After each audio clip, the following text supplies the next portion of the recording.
Rajini sir, Kamal sir படம்.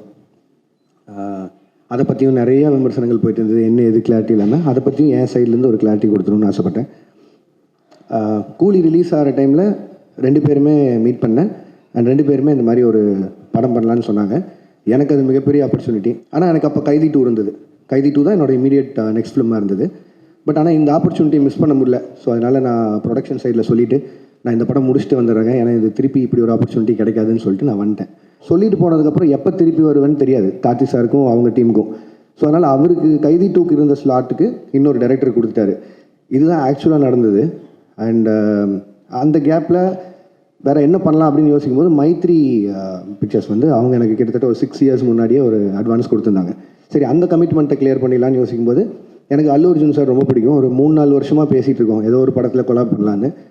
So இது எல்லாமே சேர்ந்து அமைஞ்சு வந்த மாதிரி இருந்தது. ஸோ இந்த கேப்பை யூஸ் பண்ணி இப்படி ஒரு படம் பண்ணிட்டு வந்துடலான்னு யோசிச்சது தான்.